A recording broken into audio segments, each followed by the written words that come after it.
Somebody's son gonna love me one day. Hey, somebody, no.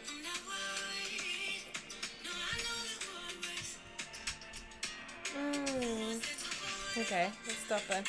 But anyway, like I said, you guys know that song. Somebody's son gonna find you one day. And we thank the Lord God Almighty. Ons dank die Here that Liz's son has found me. That's my mum. That's my mum. Just in case you're wondering. Thanks, Mum. I'm sure not everybody knows my mum's name. And my mum and my dad. Yes. So, welcome to episode 2. The Straight Talk with Mike and Colzy. You can't wait to say that, eh? I'm good. I just love the sound of the smooth, sultry tones of somebody who just wants to say it how it is. Okay. Straight talk. Let me... Straight talk. Straight talk. Straight talk. I just love a smooth operator.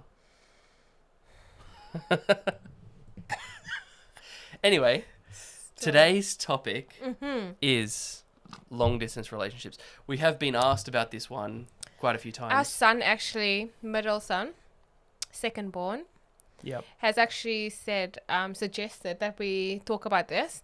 And then bless you if you're watching or listening. Yeah, because guys, we're on Spotify now. Yeah. Bless you, we're doing it. What are we talking about today?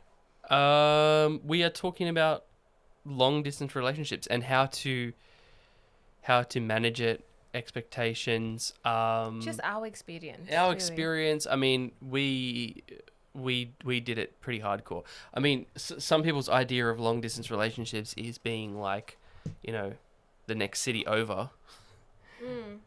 We did it on the other side of the world. Literally. Yeah.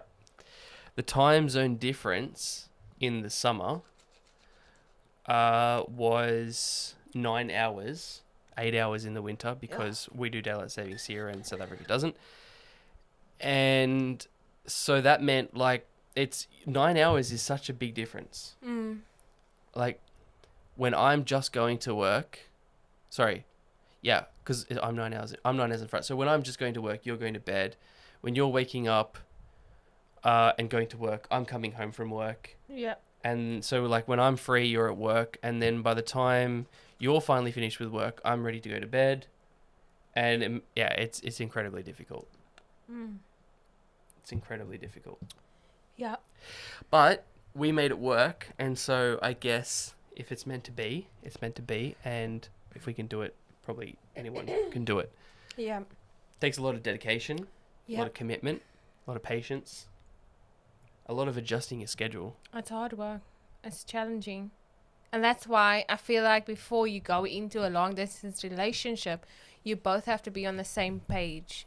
You both have to know this is what we're up against and really be committed because it's tough. So where do we start?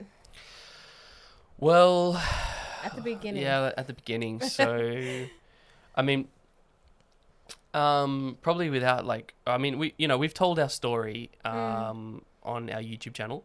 And you can go, if you're interested in hearing our entire story from, how we met to, how we got engaged to the wedding, everything, you can go and watch that on our YouTube channel.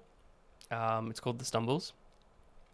And Mike and Colzy? It was, and then we changed it because we're going to make it a family channel, but that's right. it's really just our channel still after all that. But we'll actually probably interview our boys. Yeah, a few people have been asking for that too. Actually. Yeah, we up until now we've only been able to plug 2 microphones into the system that I've got, but I've got something coming that'll expand that, so we'll be able to plug in 4 microphones, and we'll be able to have our guests on very soon. So that should be a possibility for episode 3, if not for the latest episode 4. Yeah.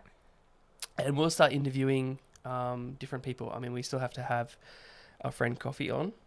And then we've got 3 boys that we can interview on different topics and get different opinions and different perspectives from all people of all walks of life. But coming back to the topic, yeah. So without going into too much detail, the backstory and stuff, basically I met Colleen in South Africa, and I was only on a 2.5 week trip, and I met her pretty much towards the beginning, but we didn't see each other a lot in that time. But I did get her contact details, and we stayed in touch via phone the whole time that I was there. And then I went home, came back to Australia, and I knew that I wanted to go back and revisit. Wait. You will probably see this or listen to it on our YouTube channel, How Yep. We Met. Yep. But one thing that I will mention that is worth mentioning. Mm. What is wrong with me? Got a frog in the throat. So, the last time that I saw Mike before he was coming back to South Africa, Australia, we didn't have a relationship at that time, eh? No. When I first came... At the send-off service. No, we No, did. we didn't. No, I mean, I think briefly after that, I told you that I felt something for you. But coming back, like that night that it was at a church event, he sent, because he had my number, like you mentioned, he sent me a message, and I was on my way home, and I was just sitting in my brother's car, and I got a text, and it was Mike. And look, we haven't spoken a lot, but at this point, this guy, he knew exactly what he wanted. So I get a text, and it says, "I'm coming back for you." And I started crying. But we didn't know each other, really. Hey, nothing. No. But I feel like that was the start of this long distance relationship, really. A text of him telling me that he's coming back for me. And I cried. And that was in, what month was that? November? No, that was in it might have been November by that stage. I know that I first came to South Africa in October. Yeah. I think I left in November, November. because it was November 10th that I called your dad and I said, "Hey, Frank, I like your daughter and I would like your blessing Bless the Lord. Oh, my to be able soul. to, have a relationship beyond just friends." My dad, like the respect that he just the fact that you called him and just asked his blessing, Yeah. like right then and there, 100 punten for you. Well, I knew that I had to absolutely get on his good side because I was absolutely scared of him.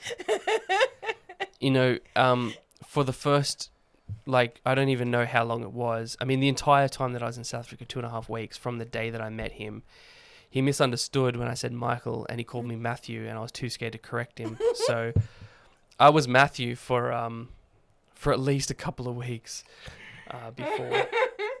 Oh, he's not a scary guy, though. No, not anymore. Absolutely not. Not anymore. No, I mean, now that I know him, but first impressions, they can do a lot. And also back then, he was a lot younger, and he was just he was a nugget. He was a solid dude, shaved head, goatee, just eyes that didn't look at you, they looked into you. Yes. And you knew that this guy could see, he could read your thoughts. That's what you want. And you were like thinking, when he looks at you, puppies, puppies, puppies, because you didn't want to think about anything that wasn't above board around him, because he knew he would automatically know. But so I knew, because he was an old school guy, I was like, I wanted the blessing and stuff. That's part of the story. But he said yes. That was the 10th of November. He was like, you have my blessing, whatnot. And we talked every single day on the phone. And I actually adjusted my entire schedule. I was fortunate that, I lived at home with mum and dad. I did work full time, but I had zero responsibilities, and I was going through a real turning point in my life where I didn't really have any close friends. And so what I would do is I would come home from work, all right, and I would go straight to bed, because that was when Colleen was she'd be just waking up and going to work, and I knew she was going to be busy. Yeah. So I would sleep from 5 p.m. and I would probably wake up around 11, or even later, midnight, something like that. And you would be just coming home from work. Yes. And so then that's when we would get on Skype and we would chat and like you still had very much a life. You had things to attend to and stuff like that. Exactly right. So it was very like we would be on Skype and you would have the laptop there or whatever, and you would kind of be like doing things, and I'd just be like in the corner of the room on the laptop, and you'd just be like coming past and talking and then going off and doing stuff. And Yeah. I'd be just laying on my bed and I'd be just chatting when I knew you were around. So it wasn't like, we worked it out. It was tough. But then what I would do is I would talk until like 5 a.m. and then I would start to get ready for work, have breakfast, get dressed, the whole shebang, and I would go to work. So for me, it was like I was a shift worker because I would work at sort of like the end of my awake period. I don't know how to explain that. Like the end of my, like, whatever. I would go straight to bed after work. Like I was a shift worker. And that's how we made our time difference work. That was for you. That was from your side. Yeah, and then obviously you For had to make me, sacrifices on your side as well. It was really hard. Yeah. Because I had a full-time job. I had Luke and Josh. Mm-hmm. I was a daughter. I was a mum. I was also, a friend. And a big sister. So a big sister. I had so much going on at the time. And it was so hard for me because Mike, not like he didn't have anything else to do, but it was... I had less in my life, for sure. Less things on his plate. Yeah. And that caused so many... Like it was... At first, we worked around it. But as time went on, because we were away from each other for a few months, I felt it was really hard. It was really... Draining. Because I didn't have enough sleep. We were trying to get to know each other. Yeah. And we had all these cultural differences. And we had all these things. Language barriers, cultural barriers. Yeah. So, like we both made sacrifices. And I'll admit that Cole's definitely made more sacrifices than me. And I know that my sacrifices were challenging. I mean, like that was just in the early period, right? And then we did that for about 6 weeks. And then I decided that, no, I want to come back. I want to see you. I want to, like, everything. Like we haven't been in a relationship and been physically present with each other. Like we'd started our relationship like officially from opposite sides of the world, and we'd never been in each other's presence and been in a relationship at the same time.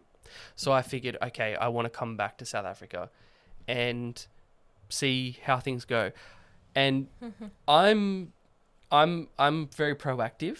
I think that like when I like to plan ahead. I really like to plan. I hate spontaneity.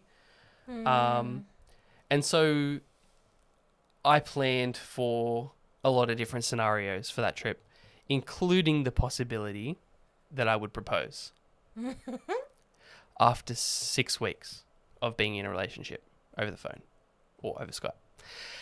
So I bought a ring.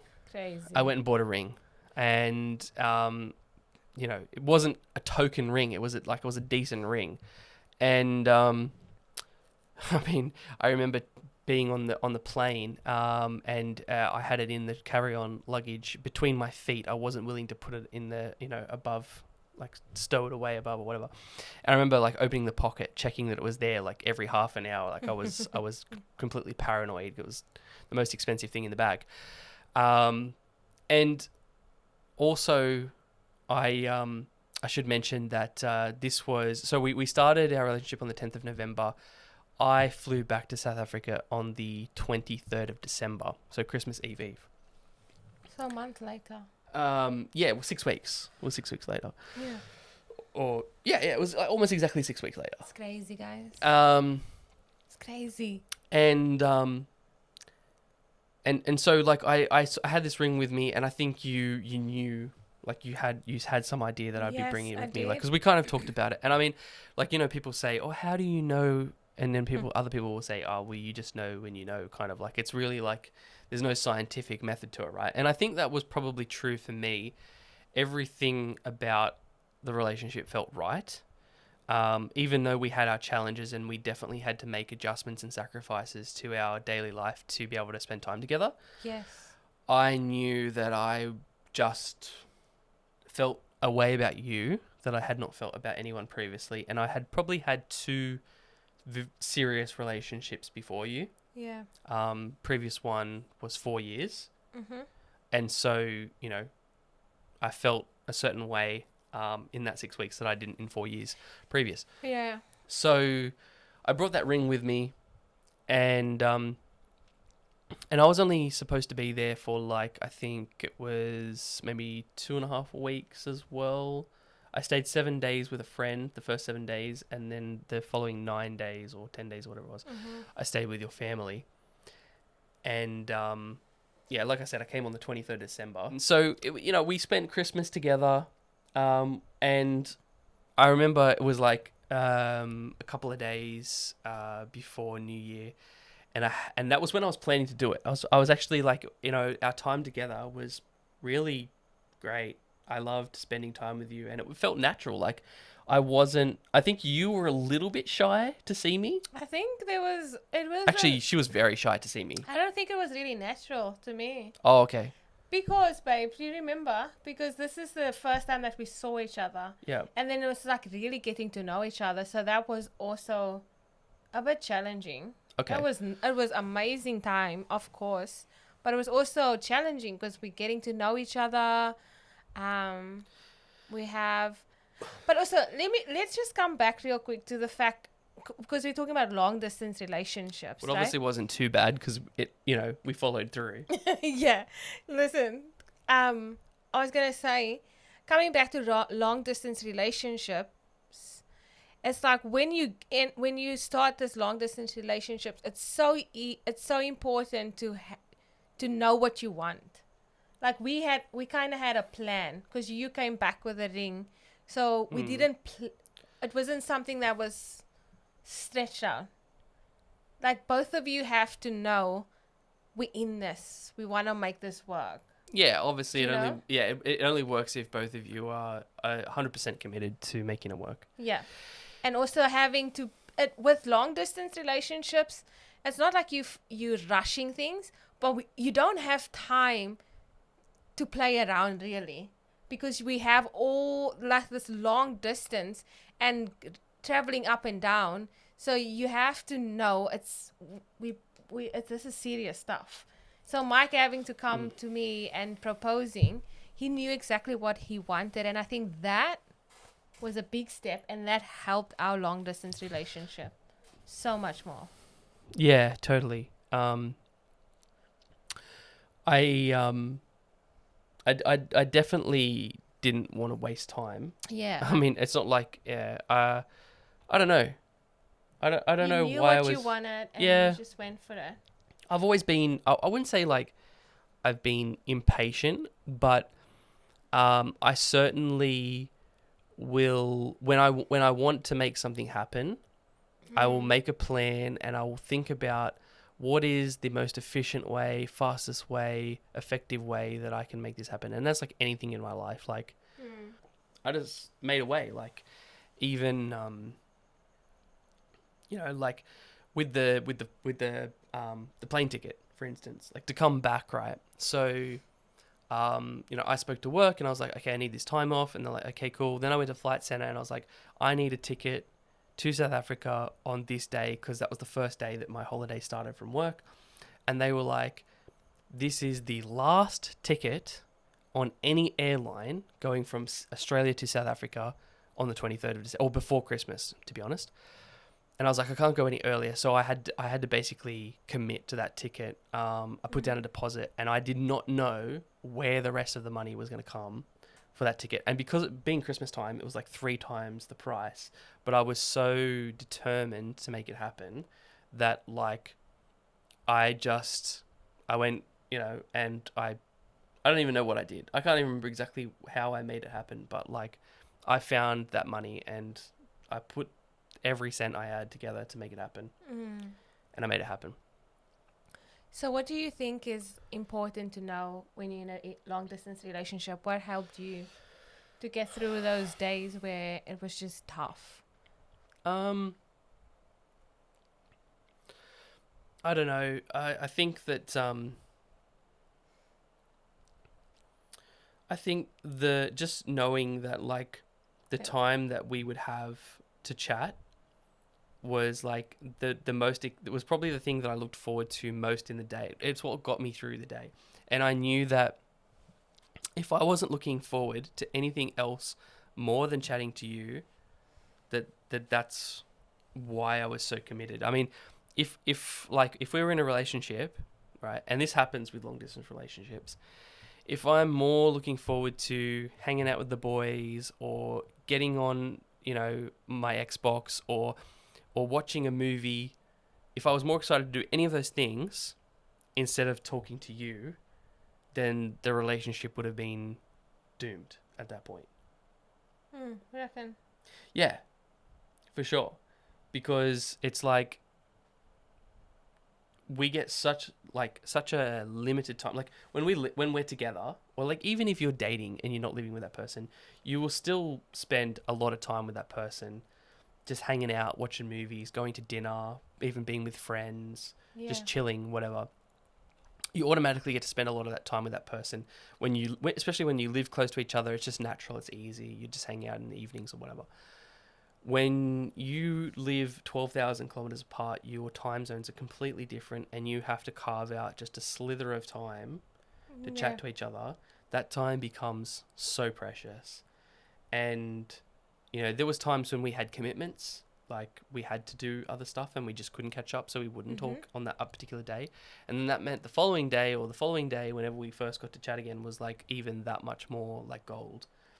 And if I was to not look forward to that in any way, then I would have known that, okay, this relationship is not going to work. Because if I can't even be excited about getting half an hour of your time, then what's it going to be when I have unlimited amount of time? Because you do take it for granted.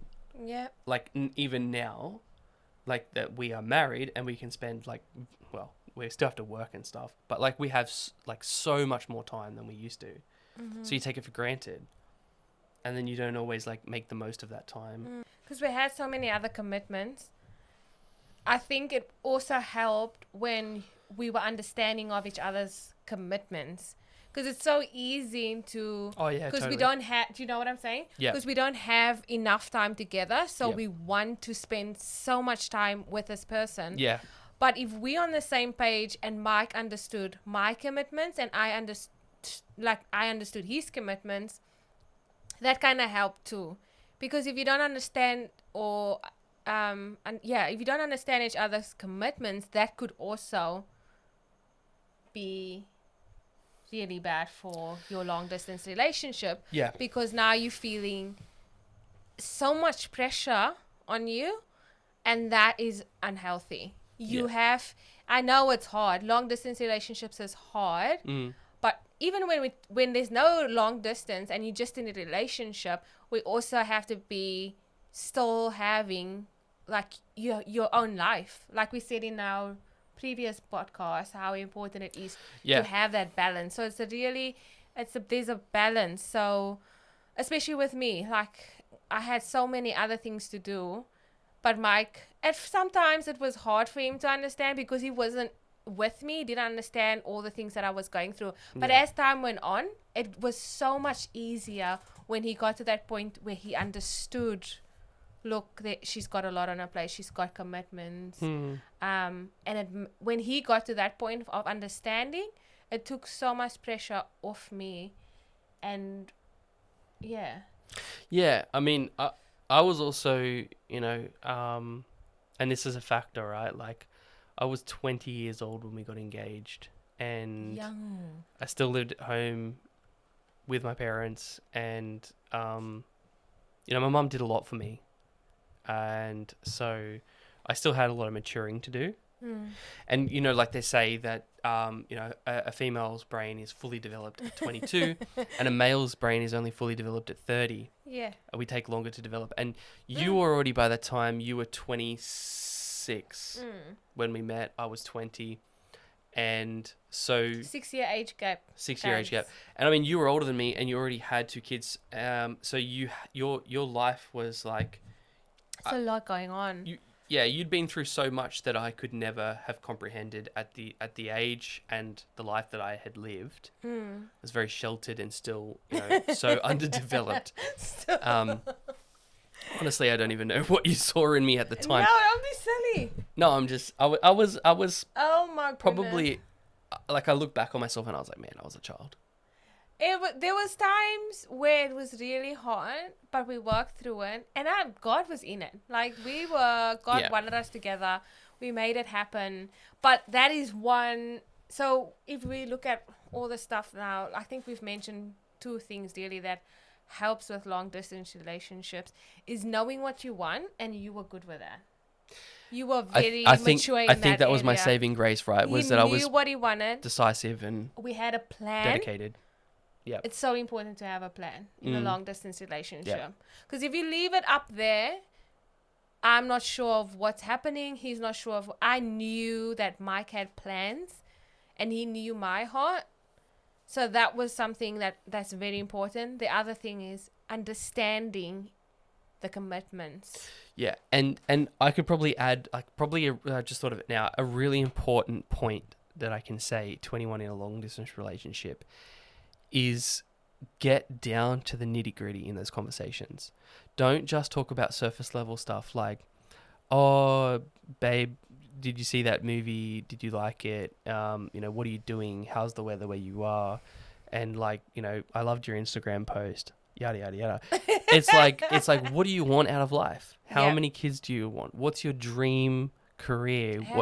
You really need to get to the core of like who that person is, not surface level stuff. Because I mean, ultimately, at the end of the day, if you're going to spend the rest of your life with that person, like, you need to be aligned on so much. And what you're not aligned on, can you live with it?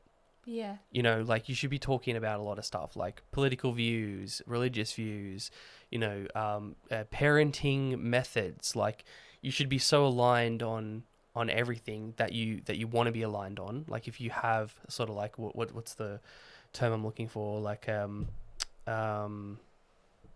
I don't know. I'm lost for words right now. Like, basically something that you're not willing to negotiate on. Like, if there's a deal breaker, you need to find that out quickly. Yeah. So that you're not wasting each other's time. Because you don't want to waste each other's times, especially when you're in a long distance relationship. Yeah, I mean, you're giving up so much in a long distance relationship. So another point that I want to make is that I see this happen far too often. With young couples especially. They confuse lust for love. Where they think they're in love with someone, but really what they are is they're in love with their body. They're in love with like the way that it makes them feel when they touch them, kiss them, hold them, that sort of stuff, right?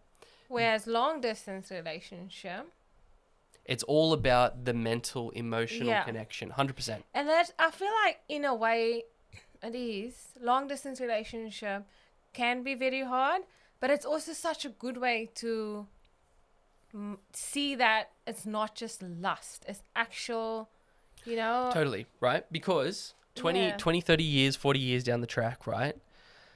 The looks will fade. Babe, my looks not going to fade. Your looks not going to fade. You're actually... I got to be honest, 11 years in, and I think you look better every day than the day before. You do look amazing. But I will say this, right, that you can also... You changed real quick on that. but you could... I'm saying, like, in general, right? Like, this is the general thing.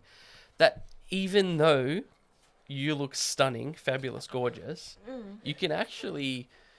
Because you're around each other every day, you can actually start to overlook it. Sorry. And you can become unappreciative of what you have and just be like, some people, like, it's not an excuse, but some people get tired of, like, the monogamy and they're like, I don't know. That's sad. If you're missing spice or whatever. Yeah. I don't know. I don't understand it because that's not me. I'm still crazy about you mentally, physically, emotionally. today. But I will say this, that if you love your spouse, your person, for the emotional connection that you have, and That the you built in intellectual, the relationship. yeah, the intellectual, emotional, spiritual connection that you have, then it doesn't matter about looks. You'll actually find the person more attractive if you like all their other traits as well. You So know what I mean? basically saying in a long distance relationship, you build more on that emotional. Yeah, for sure. The Like, I think that's probably emotional. one of the advantages, right? Is that there's like literally no possibility for the physical relationship to happen at all. It's out of the Yeah. equation. You can I know couples that, like, I literally know couples that have dated, like, you know, not long distance, like literally living like a couple of streets away, and held out for their first kiss until the day of their wedding, right? Didn't kiss until the day of their wedding. And I think that is an amazing feat of self-control. And I congratulate anyone that can actually make it happen. But with long distance, I mean, it's not even, there's not even an option. We saw each other, right, for, okay, I'm going to have to do the math here, right? So we were engaged for 9 days before I went home to Australia from South Africa. And then you came to South Africa to Australia for my sister's wedding and your birthday. And I think you were here for like pretty much exactly 2 weeks. 2 weeks, I think, yeah. Yeah. And then you went home, and then I came to South Africa for our wedding, and that was 12 days before we got married. So all in all, it was like 9, 14, so what's that, 23 plus 12, so 35 days, basically just over 1 month, was all the time that we spent together from when we were engaged to when we were married. Yeah. 35 days. That was over a 9, almost 10-month period. We got married at the end of September, 25th of September. So we had, like, after we got engaged, we had 9.5, almost 10 months of relationship connection building time, but 35 physical days. Yeah. And in that 35 days, we didn't spend a whole deal of time alone, really. We did a lot of stuff, like, with people, right? With our family and stuff, because we also wanted our family to get to know the person that we were marrying, and we just wanted them to meet everyone. Like, 'cause when you came to Australia, it was like, I want you to meet my aunties and my uncles and my grandparents, that was cousins. overwhelming. Yeah, and it was the same for me, right? Like, Yeah. I remember we weren't even, like, we were just dating. And it was like our second, because it was Christmas Day. Like I said, I came to South Africa on the 23rd of December, and I must admit, it was like super late. It was like 8 o'clock at night that I arrived. And so between when I arrived and Christmas morning was like 36 hours at best, right? And then Christmas Day, we went to your auntie's house, and then we went to your cousin's house and your other auntie's house. We went and visited all the family on Christmas Day. So I was like spending Christmas with my new girlfriend of, I think at the time, 6 and a bit weeks. And it was the second day that we had physically been in each other's presence, and I was meeting so many family members. I mean, and it was family members that, like, English isn't even their first language as well. Like, it was wild. We go to all the family events, and they're all talking Afrikaans, and I didn't know, like, a skerrick of it. And so it was a lot. It was an absolute avalanche of It's a long distance. It's not for intensity. the faint-hearted, matey. No, absolutely not. Absolutely not. Like, I would say, like, avoid it at all costs unless you absolutely. Don't say that. You know what? Don't listen. No, he's not. He's not being. He's not being. He's joking. Yeah. I mean, like, It's like when you meet someone and you fall in love, distance, and you're really meant for each other, and God wants you guys together. God will make it happen, and He will get you through that time. But you absolutely have to know that. And all coming back to that, yeah. Yeah. That's what you want. That's You're what you in want. it. Absolutely. You both on the same page. You see a future with this person. And if you're not sure really, really, really try and work it out quickly, so you're not wasting each other's time. So Are yeah, you? Do you regret the long distance relationship, matey? absolutely not. I mean, You'll if do it over again? oh yeah, 100%. I mean, look, our long distance relationship has led to 11 years of marriage and going strong. 11. So there's hope, guys. If you're in a long distance relationship, Yes. there's hope. I did say, I jokingly said that avoid it at all costs, although I would do it over 100 times over to get another life with you. Hey, we did it. We did it, yeah. We did So, it. So yeah, it can be done. can be done. Just make sure 100% that you want it. So let's run through the key points that we said will help. Oh man, I can't even remember now. It's I can't even remember. I don't know. Having a plan. Yeah, just know what you want, be decisive, get to the crux of the conversations, don't surface talk, So good communication. yeah, communicate, but also like not just quality communication, but like deep communication. Yeah. Find out about the other person, whether you guys align on like, all the topics that matter to you. Write down all the things that like is basically a deal breaker, and all the things like that you need out of a person, and work through and find out if you guys can. And be honest with each other. Yeah. Don't lie about it, because it'll only cause heartbreak down the line. And respect each other's commitments and boundaries. But also try and make time for each other. Absolutely. Quality time is so I think essential. what helped us with is having like a structure of this is what to expect from each other. Like we had a certain time where we were gonna have a chat. We had a certain time where we were gonna Skype. Yep. So it was like not a routine, but we had structure. We would just steal time whenever we could, basically. Yeah. But there was no basic. There were times where we fell asleep on Skype. Yeah, well, I did, not you. Oh, he literally fell asleep snoring. I heard his dad come into his room and wake him up. Well, you should be complimented that I felt so comfortable around you to drift off into. I'm a half full glass. I don't know. Well, glass half full kind of guy. Not so you know what Glass I'm saying. full. I'm optimistic. All right. Mm. You got to find the silver lining and everything. But look, I think we've probably gone on long enough, so we definitely can wrap this one up. Was that long? I don't know. Anyway, mate. Don't hit the table. You're gonna make a noise in the Thanks microphone. for sticking it through. Yeah. If you've gotten all this way through, congratulations. And for our next episode, we're definitely taking your requests on topics that you want to. We have so much that we can talk about, but sometimes we don't know where to start, and sometimes we don't know how deep we can actually go. I think we need to kind of build up to some of the... But it's called straight talk, but... We're called straight talk, yeah, but you guys need to get to know us before we kind of go super deep and really like hardcore. So if you want to give us some ideas, as I said, find us on YouTube, that's The right. Stumbles, and let us know what you want us to talk about in the future episodes. Like we said, we'll be getting some guests in to talk with us. We might just have the boys up next week. And yeah, we definitely have. We've already got like 5 or 6 guests that I can already think I want on the show. So we've got a heap of episodes in terms of like guests and stuff. But if there's any topics you want us to cover, let us know. We'll work that in. So anyway, guys. Thanks for listening and thanks for watching. Yep, it's been great. And we'll catch you in the next episode. Mwah. I'm